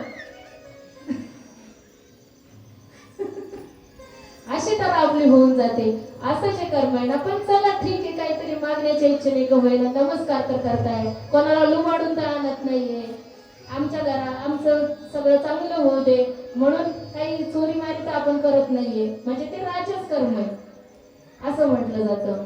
आणि अनुबंधम क्षयम हिंसा मनपेक्षच पौरुषम मोहादारभ्यते कर्म यत्तत् तामसमुच्यते असं म्हटलंय. म्हणजे हिंसाचार करून, लुटमार करून, लोभीपणाने, लुबाडलेलं असं जे धन आणण्याचा आपण प्रयत्न करतो किंवा तशा प्रकारचं कर्म जेव्हा आपल्याकडून होतं ना, त्यावेळी काय होतं, ते तामस कर्म आहे आणि मग ते सुद्धा फळ द्यायला येतं. आणि ह्या सर्व कर्मांच्या माध्यमातून किंवा मानवी जन्माला आल्यानंतर हे जे बसलेले आहेत ना 6 शत्रू आपले, काम, क्रोध, लोभ, मोह, मद, मत्सर, अहंकार, हे सगळे जे 6 शत्रू आहेत ना, हे सगळे आपल्याकडून ते करून घेत असतात बघा. हे आपल्याला नीट जीवन जगू देत नाहीत. हे आपण जेव्हा सन्मार्गाने चालत असतो ना, ते काही ना काहीतरी आडकाठी त्या ठिकाणी करत असतात. तोच विचार नारायण नराला समजून सांगतायत की हे असं का बरं झालं. आता त्या उर्वशी, त्या बाकीच्या ज्या सगळ्या अप्सरा आहेत त्या काम वासनेने आपल्याकडे आल्यात, पण कामापेक्षा क्रोध परवडला, क्रोधापेक्षा लोभ परवडला, मोह, असं जर आपण म्हणू लागलो तर त्या साहींमध्ये साहीही बलशाली आहेत. आपण म्हणतो याच्यापेक्षा ते बरं, त्याच्यापेक्षा पाय दुखण्यापेक्षा हात दुखलेलं बरं, हात दुखल्यापेक्षा डोकं दुखलेलं बरं, डोकं दुखल्यापेक्षा दाढ दुखलेली बरी, आणि दाढीपेक्षा जास्त काहीच दुखत नाही असं म्हणतात. असं आहे की नाही? त्याच्यामुळे कोणतंच चांगलं नाही. हे सगळे आपले शत्रू आहेत आणि ते सगळे जण मिळून आपल्याला त्या सन्मार्गापासून बाजूला करत असतात. आणि अशा प्रकारचं कर्म आपल्याकडून, चांगल्या प्रकारचं कर्म, सात्विक कर्म आपल्या हातून होऊ देत नाही. आणि मग तेच आपल्याला हे असे पुनर्जन्म मिळण्यासाठी म्हणा किंवा परत जन्माला येण्यासाठी, ते भोग भोगण्यासाठी, पुनर्जन्म मिळण्यासाठी असे हे 6 जे आहेत. दुसऱ्या अध्यायामध्ये त्यांचं देखील सांगितलेलं, ध्यायतो विषयान् पुंसः संगस्ते शुभ जायते, संगात् संजायते काम, कामात् क्रोधो विजायते, क्रोधात् भवति सम्मोह, सम्मोहात् स्मृतिविभ्रमः, स्मृतिभ्रंशात् बुद्धिनाशो, बुद्धिनाशात् प्रणश्यति. हे सगळे 6 विकार जे आहेत ना, आपल्यावर कसं अधिराज्य गाजवतात. काम निर्माण होतो, काम पूर्ण झालं नाही तर क्रोध निर्माण होतो, क्रोध निर्माण झाला की माणसाला काहीच कळत नाही, तो काय बोलतो त्याचं त्यालाच कळत नाही, तो दुसऱ्याला कळायचा प्रश्नच येत नाही. बघा एखादा राग आलेला माणूस, काहीच कळत नाही, कुठं नेऊन घालेल. आणि त्या रागाच्या भरात, मी तर म्हणते कलियुग आहे ना, हे आत्ताच असं झालंय विचित्र. लोक साध्या गोष्टी, गाडी लावण्यावरून वाद झाले, तिथंच लगेच खुपसा पुण्यामध्ये तर एवढं विचित्र झालंय पुणे, मी सांगू. न्यूज तुम्ही पाहता, म्हणजे साधं कोणाला अरे म्हणलं तर काय म्हणायची सुराणी नाही राहिलेली. आणि तो क्रोधाचं एवढं अधिराज्य तो व्यक्तींवरती गाजवतोय ना की राग माणसाला कंट्रोल होत नाहीये, काम वासना व्यक्तीला कंट्रोल होत नाहीये. हे सगळे आपल्याला असे खेळवतात, बोटावर खेळवतात, नाचवतात आणि आपण नाचतोय. बरोबर आहे ना? मग आपल्याला जर त्यांच्यापासून परावृत्त व्हायचं असेल ना, तर केवळ आणि केवळ या भगवंताची शरणागती करणं, भगवंताची भक्ती करणं हेच आपलं आद्य कर्तव्य आहे. आणि तेच या नवरात्रीच्या उपासनेत आपण करतोय. मला असं वाटतं आता बरंच चिंतन झालंय, थोडे थोडे तुमचे चेहरे असे कोमेजण्यासारखे दिसायला लागले. चला, वर्णन आलेलंच आहे सगळ्या साई शत्रूंचं ना, तर मग ते साई शत्रू एका अभंगात घातलेले आपण आहे ना तिला अर्पण करूया. तिला म्हणूया की आम्हाला सत्वर पावतो आणि हे अशा शत्रूच्या रूपाने हे सगळे नाते जे आहेत ना आमचे, ते सगळे नष्ट करून टाक. चला, उठा बरं जागेवरती, एकदा पाय मोकळे करूया आणि छान पैकी या 6 शत्रू लक्ष ठेवायचं बरं का, कोण कोण कोणता शत्रू आहे आणि कोणाला काय काय करायचं. जागेवर उभं राहायचं. चला, उठा उठा उठा, सासांनी उठा, सुनांनी उठा, जावांनी उठा, ननंदांनी उठा, सगळ्यांनी उठा, सगळे येणार आहे त्याच्यात. आणि कोण कोण कशा सासा कशा सुनांना छळतात, मग सून सासूला काय म्हणते, हे सगळं वर्णन या गीतामध्ये, या अभंगामध्ये येणार आहे बरं का. नाथ महाराजांनी ते सुंदर एका काय म्हणता येईल त्याला उपमा देऊन ते केलेले. म्हणजे अभंग सादर करण्याच्या आधीच तुम्हाला सांगते, याच्यामध्ये काही पण म्हटलं ना, सासूला अमुक होऊ दे, नंदेला तमुक होऊ दे, जावाला तमुक होऊ दे, सासरा कुठं पण जाऊ दे, तर ते आपण त्या 6 शत्रूंना म्हणतोय हे लक्षात घ्या.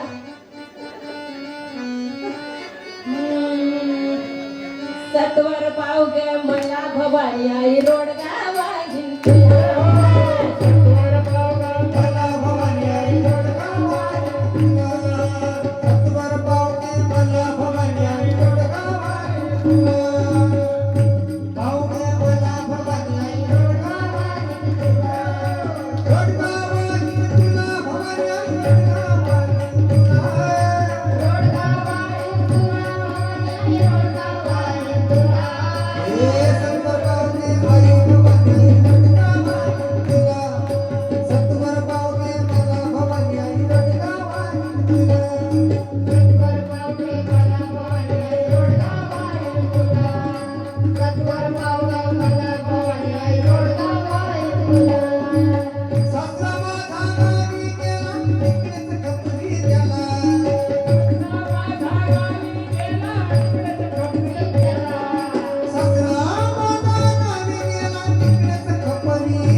ती स्त्री म्हणजे ही स्त्री कोण आहे?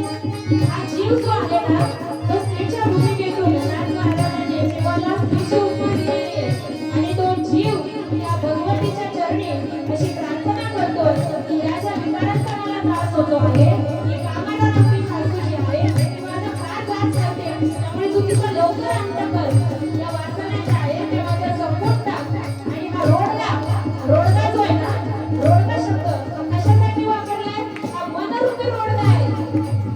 हा मन जो सगळ्या इंद्रियांचा जो राजा आहे ना तो मन म्हणजे रोडगा आहे. ते मन तुला वाहते म्हणजे सर्व कामे मला भवानी आई रोडगा वाहील तुला म्हणजे माझं मन तुझ्या चरणी समर्पित राहावं. हा रोडगा मला तुला वाहायचा आहे पण हे जे माझ्या घरातले इतर मंडळी आहेत ना हे मला तो वाहू देत नाहीत गं. म्हणून तो त्यांचा कायमचा नाही ना करत सासरा जो आहे तो क्रोध जो आहे तो परगावी घरात तिकडंच खपवून त्याला असं ती सांगते. कारण ती सासू अशी तिला क्रोध करण्याचा अधिकार नसतो म्हणजे तो गावाला गेला ना त्याला तिकडंच लांब राहू दे अशी ती स्त्री त्या जगदंबेजवळ प्रार्थना करते आहे. नरदेव कपूर किरकिरी करते खरंच होते त्याला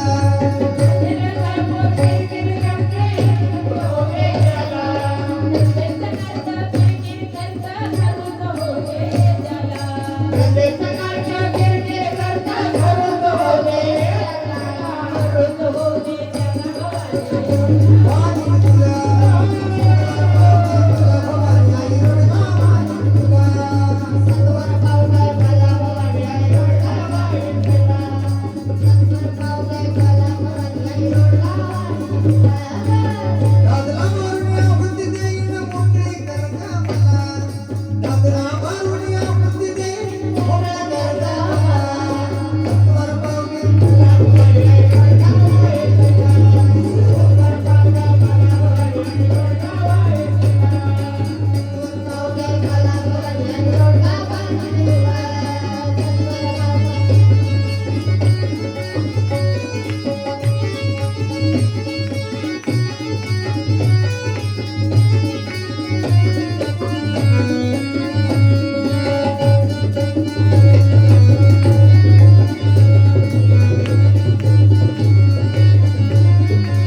एका जनार्दनी सगळेच राहू दे एकटे राहू दे मला एका जनार्दनी सगळेच राहू दे एकटे राहू दे मला एका जनार्दनी सगळेच राहू दे एकटे राहू दे मला एका जनार्दनी सगळेच राहू दे एकटे राहू दे मला एकटे राहू दे आई भवानी आई रोडगा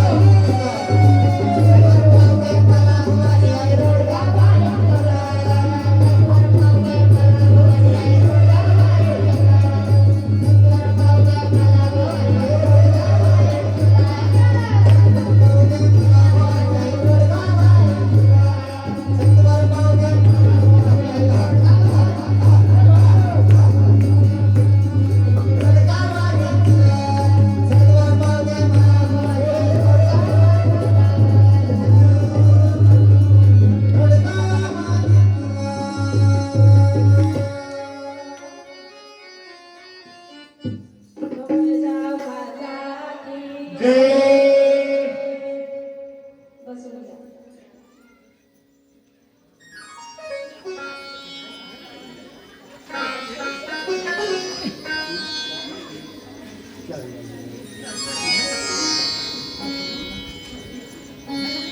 झाले का फ्रेश? Feeling fresh? बघा या कथेमध्ये ही भजनं जी म्हटली जातात ना हे खास एवढ्यासाठीच असतात कारण कथा जरी आपण करमणुकीचं साधन म्हणून जरी घेत असलो ना तरी त्याच्यामध्ये फार मार्मिक विचार सांगितलेले आणि ते विचार ऐकत असताना कधीतरी थोडंसं जर आपल्याला कंटाळवाणं कारण सगळ्याच प्रकारचे श्रोते हे ऐकण्यासाठी असतात थोडंसं कधीतरी जास्त क्लिष्ट मेंदूला ताप देणारं डोकं दुखायला लावणारे असे देखील काही चिंतन त्यामध्ये आढळतात आणि मग अशामध्ये थोडासा विरंगुळा म्हणून ही भजनं त्या ठिकाणी गायली जातात म्हणजे या भजनामध्ये तल्लीन होताना कधी लाजायचं नसतं लाजायचं असलं ना डीजे समोर नाचताना लाजायचं तिथे नाही लाजत आपण तिथे सगळ्यात आधी हातवर असतो की नाही हसताय तुम्ही पण हसण्यासारखी गोष्ट नाहीये, खरंच ही खरी गोष्ट आहे की कुठं काय करावं हे व्यक्तीला जर काय आलं ना तर नाचू कीर्तनाचे रंगी, नाचू कीर्तनाचे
नाचण्याला काही मर्यादा आहेत किंवा कुठं नाचावं हे सुद्धा शास्त्राने आपल्याला सांगून ठेवलेले. कुठं नटावं, कुठं नाचावं.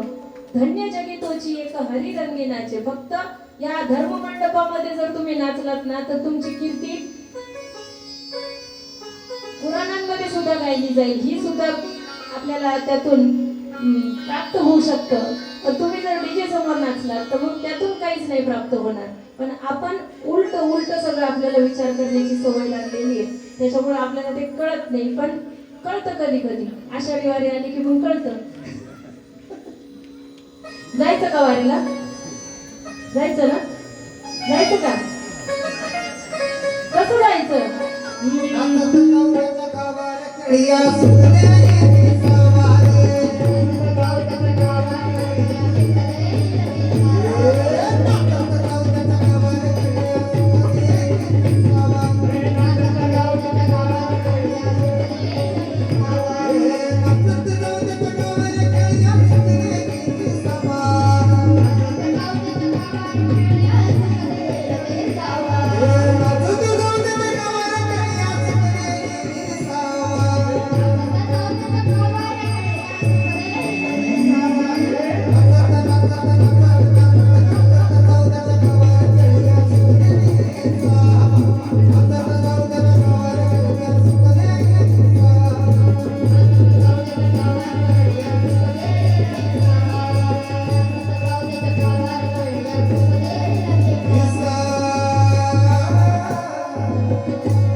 पण फक्त तिथंच नाचायचं असतं, एवढं ध्यान धरायचं फक्त. तिथं गेल्यानंतर मग लाजायचं नाही, नाचत जायचं. मग काय होतं, तिथं गेल्यानंतर कोण कोण भेटतं? दोन्हीचं हाट भरले गडलाट, दोन्हीचं आभार मिळाले वारकरी रे, असे वारकरी जेव्हा भेटतात ना आणि त्या भक्तांच्या वैष्णवांच्या वैष्णवांच्या मेळ्यामध्ये जेव्हा आपल्याला नाचायला भेटतं ना त्यावेळी जाऊ त्याच्या पुढे सगळे सुख हे तुच्छ वाटायला लागतात. घर सुद्धा आठवत नाही, काहीच आठवत नाही. उभं नावाला घरचे म्हणजे गेले तिकडचेच झाले म्हणून एखादा फोन कॉल लावायचा, नाहीतर काहीच आठवण येत नाही. काहीच नाही आठवत. कोणता दिवस आहे, कोणता वार आहे, घरी काय ठेवून आलो, काय करून आलो, काहीच आठवत नाही. ते वारीच्या वाट्याला लागले की सगळ्या दोन्ही हात वारकऱ्यांनी भरलेले असतात.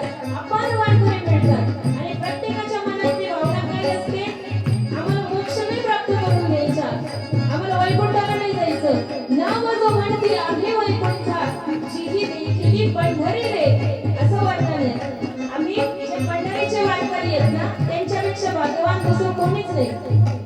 ओके नाही, वैकुंठीचं सुख हे फिकं पडेल एवढं सुख ते पंढरीच्या वाटेमध्ये जाता नाही. ती पंढरी डोळ्याने पाहिलेली आहे. आणि मी तर म्हणेन तर पांडुरंगाला तिथे जाऊन भेटण्यामध्ये जो आनंद आहे ना तो सुख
ना.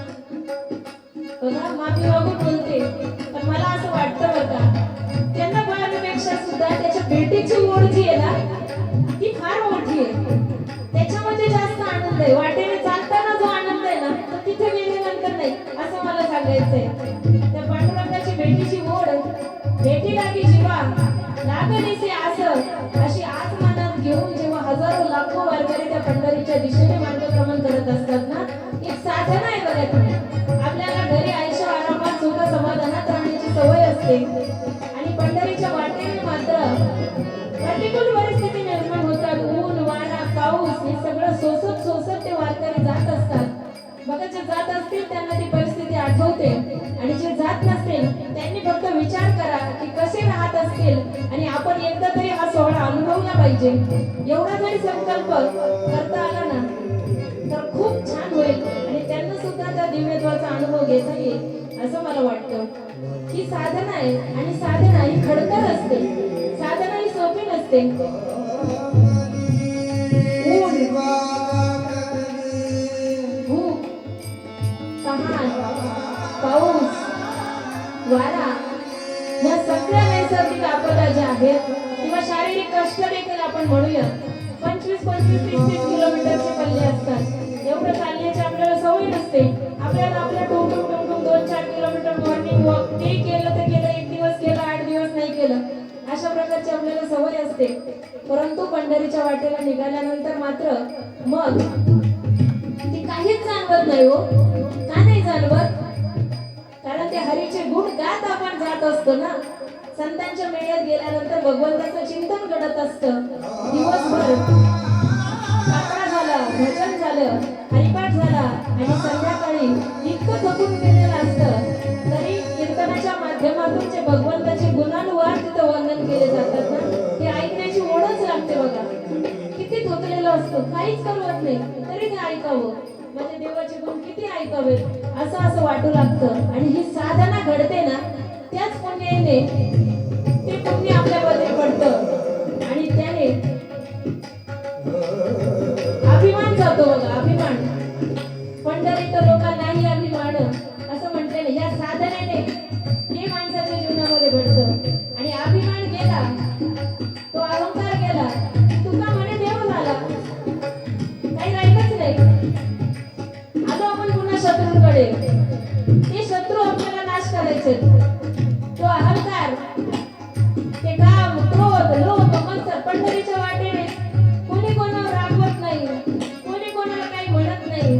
जसं असेल तसं सगळे एका वेळेने चालत असतात बघा. कोणी पाया पडायचं नाही एकमेका, कोणी बघत नाही लहान आहे मोठे, ते भावनाच तशा होऊन जातात.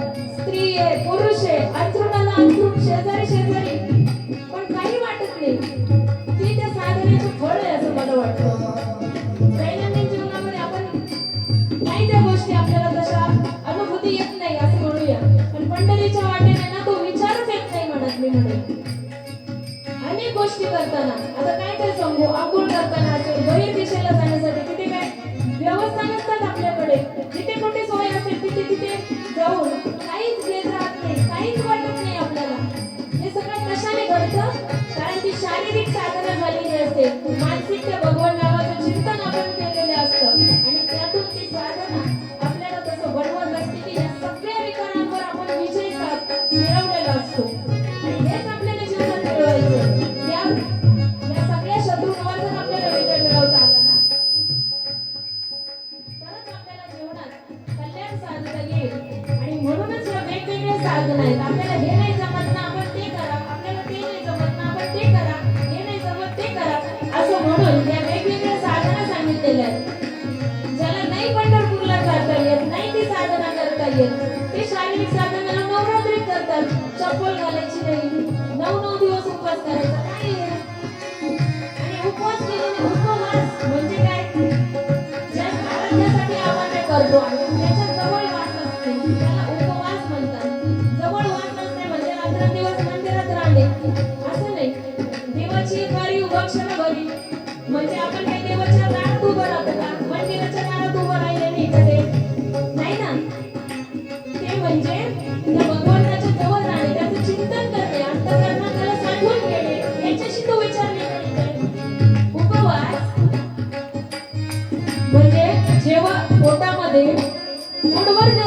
लागतो तेव्हा झोप येते हो की नाही.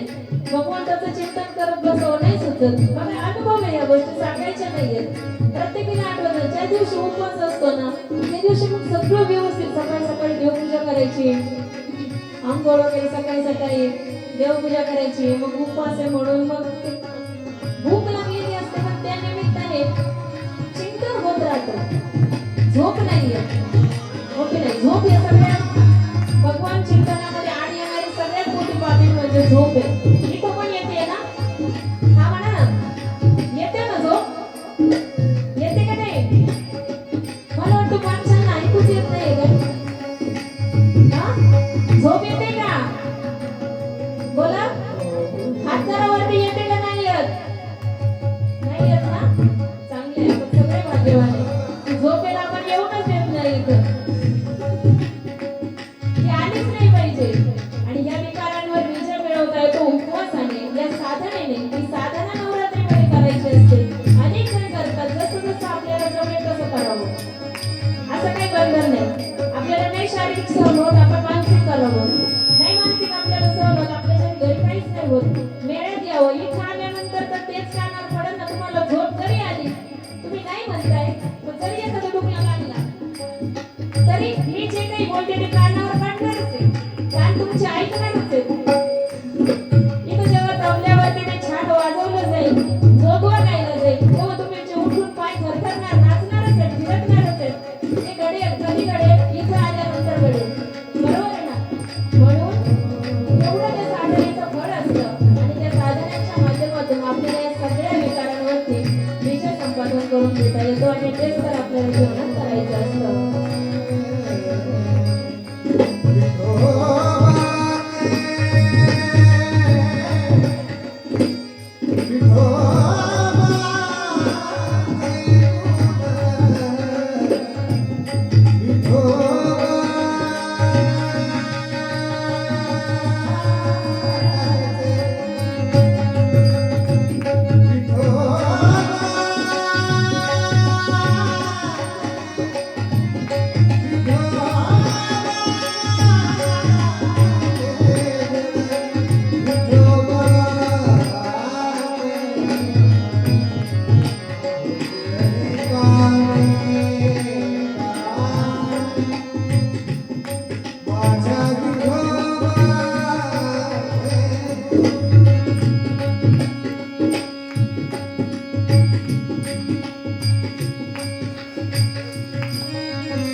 तर साधना माणसाच्या जीवनात फार महत्वाची आहे आणि संतांच्या मेळ्यात आल्यानंतर ती साधना घडत असते आणि त्या निमित्ताने या विकारांवर आपल्याला विजय मिळवून घ्यायचा आहे. आणि ही विकारच आड आल्यामुळं असं काहीतरी कर्तव्य कर्म आपल्या जीवनात घडतं आणि त्याच निमित्ताने त्या भगवंताला सुद्धा पृथ्वीवरती अवतार घ्यावे लागलेले ते कर्म भोगण्यासाठी.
भगवंत त्यांनी केलेल्या कर्माचं फळ भोगण्यासाठी पृथ्वीवर जन्माला येतात, हे एक कारण झालं. पण जेव्हा दुष्ट धरणीवरती वाढतात, धर्माला ग्लानी येऊ लागते, त्यावेळी ते भगवंत अवतार घेतात. म्हणजे त्यांचे येण्याचे दोन उद्दिष्ट असतात.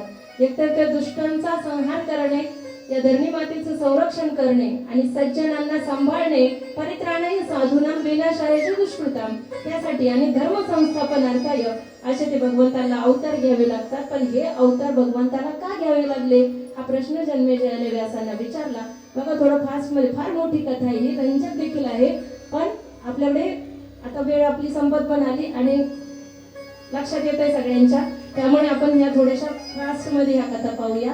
तर भृगु ऋषींच्या शापाने भगवंताला हे अवतार घ्यावे लागले असं सांगितलेले. भगवान विष्णूंना हे सगळे अवतार पृथ्वीवरती घ्यावे लागले असं व्यासांनी जन्मेजय राजाला सांगितलं. मग भृगु ऋषींनी भगवान विष्णूंना शाप का दिला हा प्रश्न जेव्हा जन्मेजय राजाने व्यासांना विचारू लागला, त्यावेळी मग कथा उपस्थित होते की प्रल्हाद जेव्हा दैत्यांचा राजा होता, त्यावेळी त्या दैत्यांनी देवांवरती, दैत्य आणि दानवांचं युद्ध हे नेहमीच चालू असतं. आज पण चालू आहे की नाही ते? फक्त त्यावेळेचे दैत्य जसं आपण रावण पाहिला, महिषासुर पाहिला, असे शिंग विंग काळे कपडे घालून असे असायचे. आजकालचे सफेद असतात.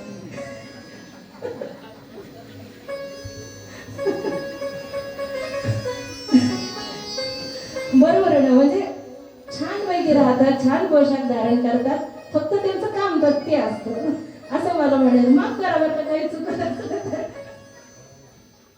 पण जे खरं आहे ना, ते बोलायची सवय लागलेली आहे, त्याच्यामुळे ते नाही राहत असं होत आहे.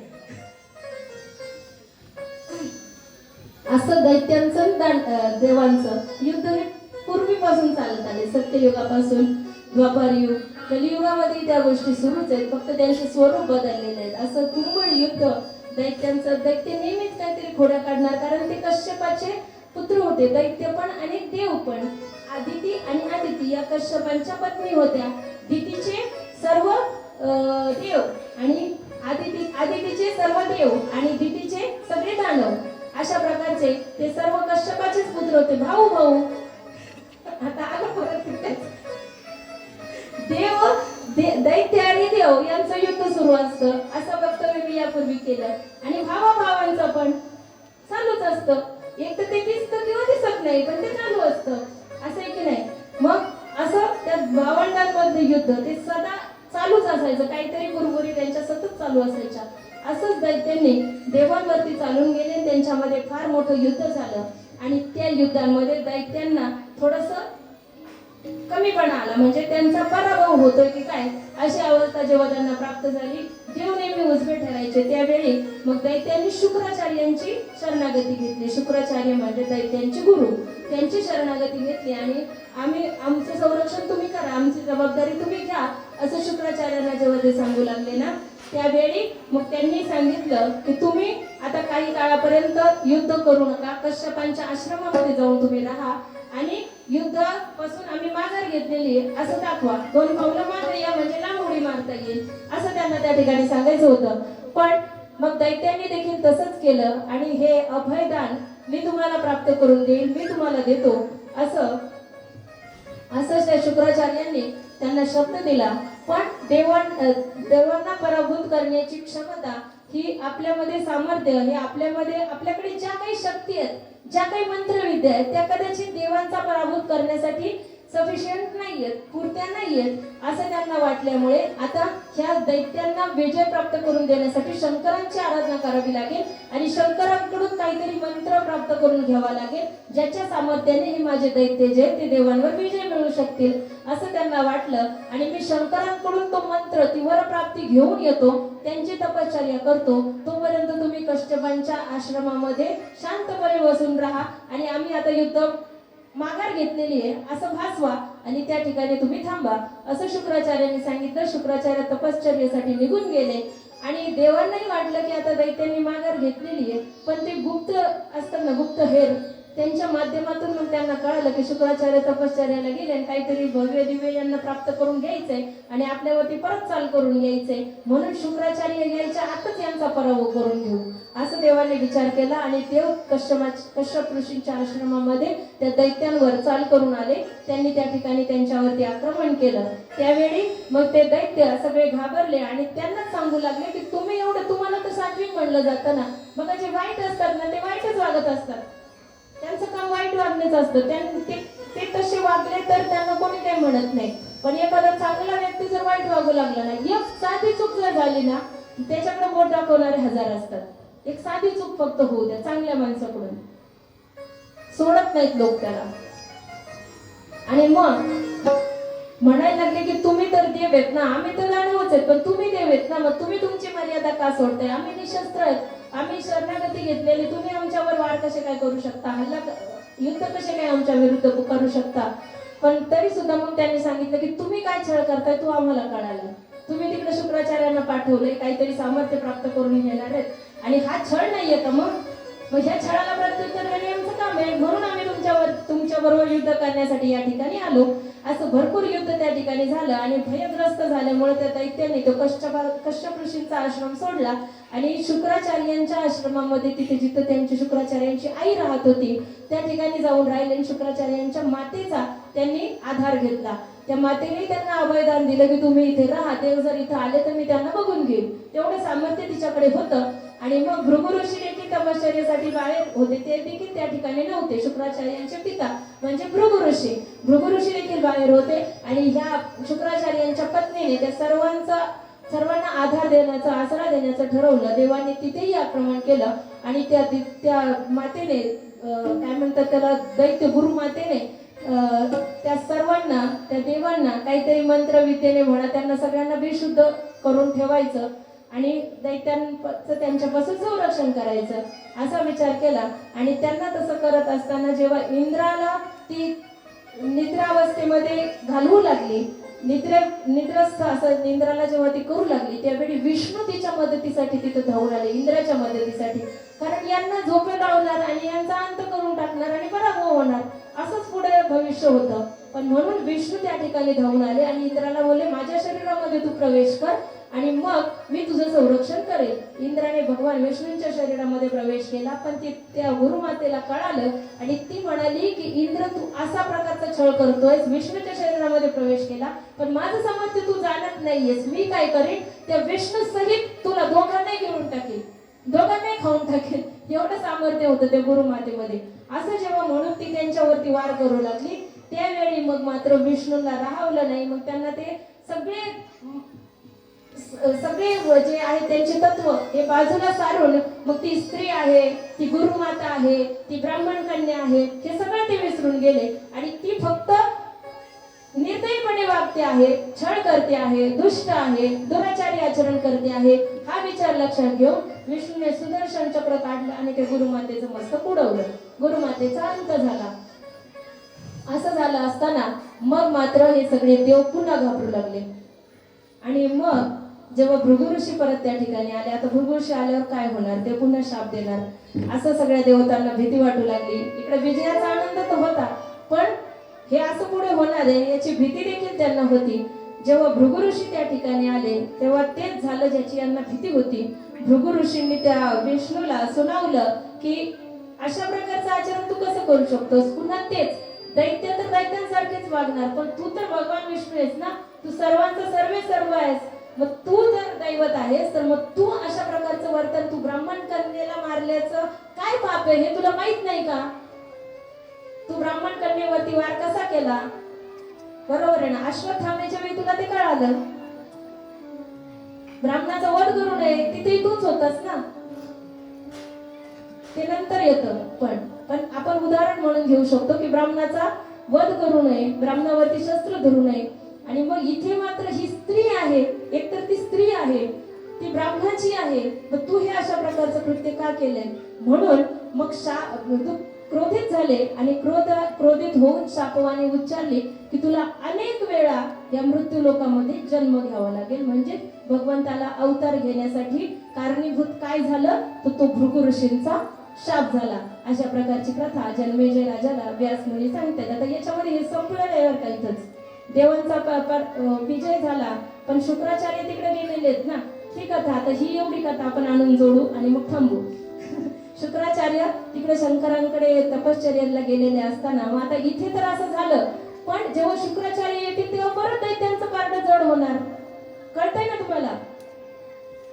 परत दैत्य आपल्यावरती चालून येणार आणि ते त्यांच्याकडे काहीतरी सामर्थ्य वाढलेलं असणार, आपला पराभव होणार. त्यामुळे जोवर शुक्राचार्य त्या तपश्चर्येमध्ये आहेत ना, तेवढंच काहीतरी करायला आपल्याला चान्स आहे असं देवतांना वाटलं. आणि मग इंद्राने काय केलं, आपली जी कन्या होती जयंती, तिला शुक्राचार्यांकडे पाठवलं. तिला त्यांची सेवा करण्यासाठी पाठवलं. आणि शुक्राचार्य जिथे तपश्चर्या करत होते, शुक्राचार्यांना पण शंकरांनी फार आगळी वेगळीच तपश्चर्या करायचं सांगितलं होतं. त्यांना 1000 वर्ष शीर्षासनामध्ये थांबायचं असं सांगितलं होतं. शीर्षासन आपल्याला 30 सेकंद फार झाले. शीर्षासन म्हणजे डोकं खालील पायवर, अशा अवस्थेमध्ये थांबून 1000 वर्ष आराधना करायची. तेव्हा तो मंत्र त्यांना मिळणार होता, ती शक्ती त्यांना मिळणार होती. मग तिथे असताना त्या जयंतीला तिथे पाठवलं आणि त्यांची सेवा करण्यासाठी त्यांनी सांगितलं. तिथे असताना जयंतीने त्यांनी सर्व सेवा जयंतीने त्यांची केलेली आहे. 1000 वर्ष पूर्ण झाले. शंकरांनी येऊन त्यांच्या समोर प्रकट झाले. त्यांना हवं ते वरदान, हवा तो मंत्र शुक्राचार्यांना शंकराने दिला. परंतु ती जयंती जी होती तिला मग शुक्राचार्यांनी पाहिलं. आतापर्यंत त्यांचं लक्ष नव्हतं, पण ही सर्व व्यवस्था चोख होते आहे, ही नक्की ह्याच कन्येने केलेलं आहे आणि ही कन्या इथे उपस्थित आहे, ही कोण आहे असं जेव्हा शुक्राचार्य तिला विचारू लागले, तेव्हा तिने सांगितलं, मी इंद्राची कन्या जयंताची बहीण अशी मी जयंती आहे आणि मी या ठिकाणी आपल्याकडे आलेली आहे. आपल्या सहवासाची मला अपेक्षा आहे. असं हे इंद्राने सगळं पडवून पाठवलं होतं. त्याला लांबच ठेवायचं म्हणून त्याला पडवून पाठवलं होतं. मग शुक्राचार्य देखील तिच्यावरती प्रसन्न झाले आणि मग तिची इच्छा पूर्ण करण्यासाठी मग तिच्या सोबत 10 वर्ष अदृश्य रूपाने दोघांनी समागम केलेला आहे. असं 10 वर्ष ते तिकडेच राहिले. मग आणि मग पुन्हा तो 10 वर्षांचा काळ तिकडे जोपर्यंत शुक्राचार्य होते तोपर्यंत इंद्राने दुसरा छळ असा केला की जे देवांचे गुरु होते बृहस्पती, त्यांना असं सांगितलं की आता तुम्ही शुक्राचार्यांचं रूप घेऊन त्या दैत्यांकडे जायचं, त्यांना उलट पालट सगळं शिकून टाकायचं. बरोबर आहे की नाही? असे छळ करण्यासाठी पॉलिटिक्स, असं पॉलिटिक्स करण्यामध्ये माहेर होते सगळे देव. मग त्या बृहस्पतींना दैत्यगुरु शुक्राचार्यांचं रूप घेऊन त्या दैत्यांमध्ये पाठवलं आणि त्यांना अहिंसेचं महत्व पटवून सांगितलं. असं आहे ना, हिंसाचार करणं हेच त्यांच्या जीवनाचं कर्तव्य आहे असं समजणारे दैत्य, पण देवगुरु बृहस्पतींनी त्यांना सर्व अहिंसेचं महत्व पटवून सांगितलं. त्यांना या सर्व भगवंताची उपासना, यज्ञ या सर्वांचं महत्व पटवून सांगितलं आणि त्यांना त्यांच्या मूळ प्रवृत्तीपासून बाजूला काढलं असं आपण म्हणूया. आणि जेव्हा 10 वर्ष त्यांचं जयंती आणि शुक्राचार्य 10 वर्षांपर्यंत एकत्रित राहिले, 10 वर्षाचा काळ संपल्यानंतर शुक्राचार्यांनी जयंतीला सांगितलं की आता मी जे तुला वचन दिलं होतं ते पूर्ण झालं आहे. आता मी अजून दैत्यांना देखील काहीतरी वचन दिलेलं आहे, ते पूर्ण करण्यासाठी मला जायला हवं.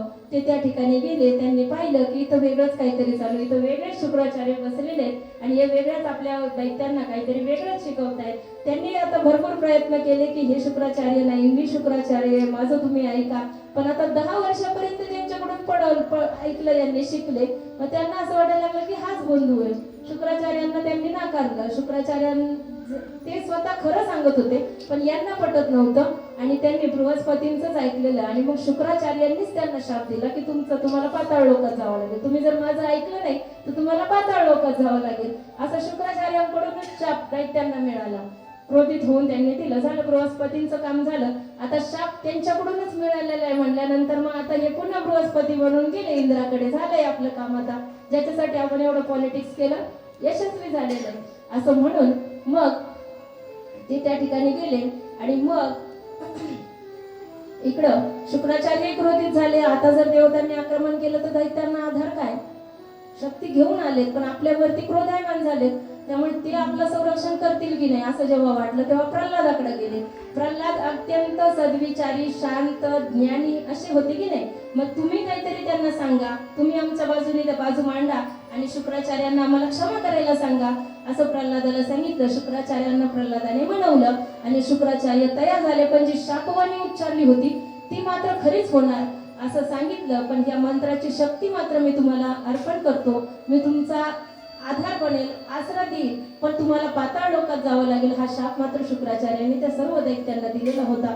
पुढे परत देव आणि दैत्यांचं परत तुंबळ युद्ध झालं आणि त्याच्यामध्ये दैत्यांचं आता बिमोड करणं हे देवतांना अशक्यप्राय वाटलं. त्यावेळी गेले इंद्रदेव ब्रह्माकडे गेले, ब्रह्मा शंकरजीकडे गेले, शंकरजी विष्णूकडे गेले, सगळे मिळून, पण कुणातच हे सामर्थ्य नाही असं म्हटल्यानंतर मग कुणाकडे गेले असतील?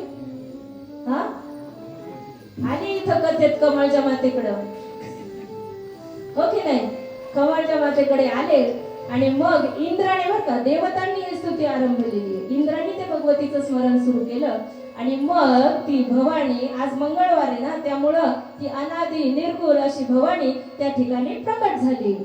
अनादी निर्गुण प्रकटली भवानी, अनादी निर्गुण प्रकटली भवानी.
काली कमली वाला मेरा यार है ओ, काली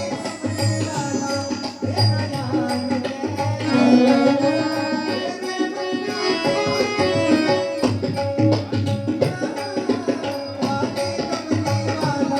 मेरा यार है। ओ, काली कमली वाला यार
आता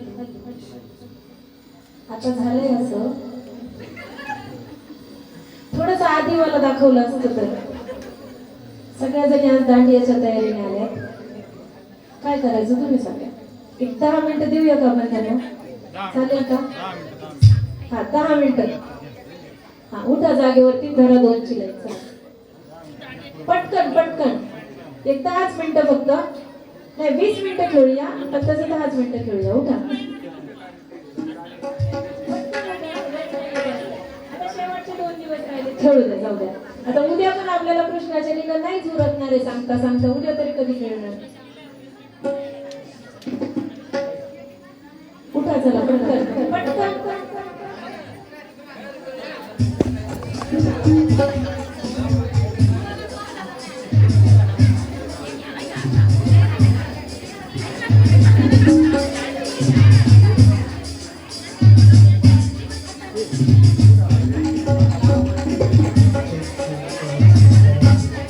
जेवणानंतर खेळू दे काय म्हणणं तुमचं सांगा माझं काही म्हणणं नाही जेवणानंतर खेळू दे काय यांना त्यांना सांगणार आहे जेवणानंतर घ्या मग अर्धी आपल्याला हा जेवण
Thank you.